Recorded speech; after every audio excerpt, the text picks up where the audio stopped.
इमं देवा असपत्नम सुबद्धम। विद्वान लोग इस राष्ट्र को ऐसा बनाए जो असपत न हो, जिसका कोई शत्रु न हो। इमं देवा असपत्नम सुवध्वम। हे देवा विद्वांसः इमं राष्ट्रम असपत्नम सुवध्वम। इस राष्ट्र को तुम असपत्न बनाओ, इस राष्ट्र को ऐसा बनाओ जिसका कोई शत्रु ना हो। अगर ये बात कही जाए तो कोई भी व्यक्ति कहेगा कि तो असंभव बात, राष्ट्र शत्रु रहित है तो संभव ही नहीं। लेकिन इसलिए ऐसा लगता है क्योंकि हम लोग देश और राष्ट्र को एक ही चीज समझते हैं। देश और राष्ट्र में अंतर होता है। देश बिना शत्रु के नहीं रह सकते, क्योंकि दीवार खड़ी करोगे, अगर आप दीवार बनाएंगे तो फिर किसी न किसी को खराब जरूर लगे। दीवार न बनाई जाए तो राष्ट्र बनता है, और दीवार बना दी जाए तो देश बन जाता है। जब आप एक सीमा में किसी को बांध देते हैं तो उसका नाम होता है देश, और जब सीमा पार करके सारे विश्व के लिए एक जैसे हो जाते हैं तो बन जाता है राष्ट्र।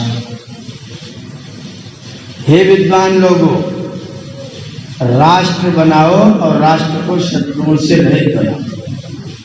तरीका क्या है, राष्ट्र कैसे बनेगा? तो बहुत सुंदर बात कही महते क्षत्राय। पहले तो इस राष्ट्र में महान क्षत्रिय बने, क्षत्रिय बने। क्षत्रिय, क्षत्रिय का मतलब ये क्षत्रवदाचरण राष्ट्र, जो समाज के राष्ट्र के लोगों के लिए क्षत्रिय बन जाए, उनका नाम होता है क्षत्रिय। छतरी क्या काम करती है?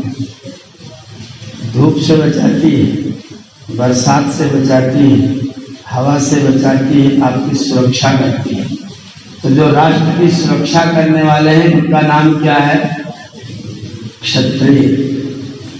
तो क्षत्रिय महान बन जाए, सामान्य क्षत्रिय नहीं, ठाकुर साहब लोग नहीं।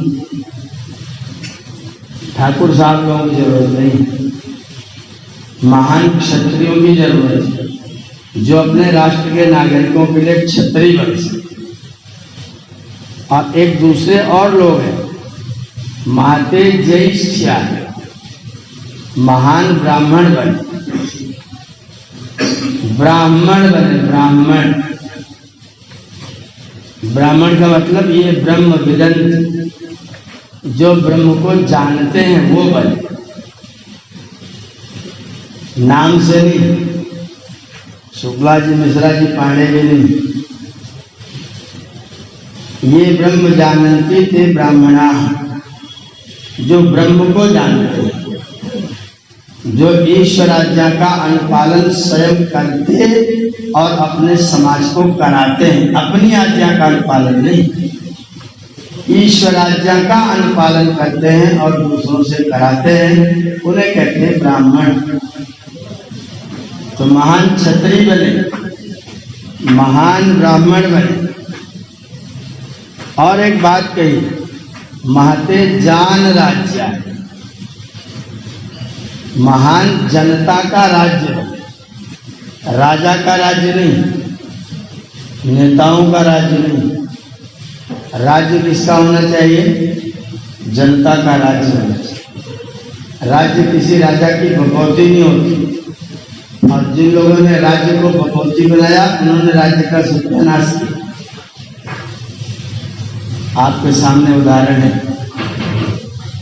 जिन लोगों ने राष्ट्र को, राज्य को भगवती बनाने की कोशिश किया उन्होंने राज्य का सत्यानाश किया। राज्य किसी की भगवती नहीं, राज्य जनता का होता है और उसे जनता का ही राज्य होना चाहिए, लेकिन सामान्य जनता का नहीं। ये भी शर्त है। हमारा जन राज्य है, जनतंत्र। लेकिन इस जनतंत्र में पढ़े लिखे मूर्ख शराबी कबाबी दुर्व्यसनी जुआरी भ्रष्ट लोगों का सबके वोट की एक कीमत है। जो यज्ञ करता उसकी कीमत एक, जो कभी नहीं करता उसकी कीमत भी, स्कूल नहीं गया उसकी कीमत भी एक, और जो स्कूल चलाता है उसकी भी कीमत एक। कुलपति के वोट की कीमत एक और कुलपति के नीचे चपरासी का काम करने वाले की कीमत वेद ने सिद्धांत को मना किया है। वेद कहता है इंद्रस्य इंद्रियाय, जो लोग अपने इंद्रियों के स्वामी हैं ऐसे इंद्र लोगों के द्वारा राजा का चयन किया जाए, राजा बनाया जाए, तब जनता का राज्य होगा। जनराज्य का मतलब जो पाए वही वोट देने। जनराज्य का मतलब जिनका अपनी इंद्रियों पर नियंत्रण है, कंट्रोल है, शासन है, वो राजा का चयन है। इंद्रस्य इंद्रियाय, और वो जो राजा बनाया जाए वो व्यवहार कैसा करे। इमम अमुष्य, इमम राष्ट्रम अमुष्य, ये राष्ट्र मेरा नहीं है, ये राष्ट्र जनता का है और जनता ने कृपा करके मुझको दिया है और अपनी सुरक्षा और संरक्षा के लिए दिया है, मुझे मजे लेने के लिए नहीं दिया है। जनता ने अपनी सुरक्षा के लिए, संरक्षा के लिए इसको मुझे प्रदान किया है। ये मेरा नैतिक उत्तरदायित्व है कि मैं जनता का हित करूं, अपना हित नहीं। अपना हित करने के लिए राष्ट्र नहीं दिया जाता, जनता का हित करने के लिए आपको एवं मनुष्य कैसा व्यवहार करेंगे। पुत्रम अमुष्य, प्रजा को पुत्र के समान, जैसे हम अपने पुत्र के हित की बात सोचते हैं वैसे राजा अपने प्रजा के हित की बात सोचे, पुत्र के समान प्रजा के हित की बात सोचे। विषा ऐसा राजा विषा, ये राजा विश्व का होता है, प्रजा का होता है। सोमा अस्माकम ब्राह्मणा नाम राजा, हम ब्राह्मण बने, हम ब्रह्म की उपासना करने वाले बने, हम ईश्वर के उपासक बने, और जो हमारा राजा बने वो 100 में गुण वाला मेरा राजा बने। मक्कार लोग, धूर्त लोग, निकम्मे लोग, अपना अपना स्वार्थ सिद्ध करने वाले लोग मेरे राजा ना बने, ये वेद का संदेश। अगर ऐसा होगा तो राष्ट्रम असपत्नम, ऐसा होगा तो ही मेरा राष्ट्र असपत्न हो सकता है। अगर ये व्यवस्था नहीं होगी तो फिर राष्ट्र कभी भी असपत्न नहीं होगा। अगर राष्ट्र को शत्रु से रहित करना है, अगर राष्ट्र को ऐसा बनाना है जो राष्ट्र हो सके, तो फिर महान क्षत्रिय, महान ब्राह्मण और अपने इंद्रियों पर शासन करने वाली जनता, जो जनता फ्री लेने के लिए कुछ भी करने को तैयार हो जाए, उस जनता को राज्य करने का कोई अधिकार नहीं, और राज्य के लिए राजा चयन करने का भी उसको कोई अधिकार नहीं। जो अपने इंद्रियों का स्वामी है वो जनता राजा का चयन करे, वो जनता राजा बनाए, और ऐसा राजा हम ब्रह्म की उपासक प्रजाओं के लिए सौम्य गुण वाला बन करके मेरे राष्ट्र की रक्षा करे। ऐसा संदेश हम लोग इन दोनों अध्यायों द्वारा प्राप्त कर रहे थे। तो हमारा राष्ट्र शत्रुओं से रहित हो, हमारे राष्ट्र में सबकी सुरक्षा और संरक्षा की बात हो, और मेरे राष्ट्र में ज्ञानी लोग मिल करके मेरे राष्ट्र को सुंदर श्रेष्ठ बनाएं। ये संदेश हमें वेद के माध्यम से प्राप्त होता है। आइए यजुर्वेद के 11वें अध्याय का पाठ प्रारंभ करेंगे।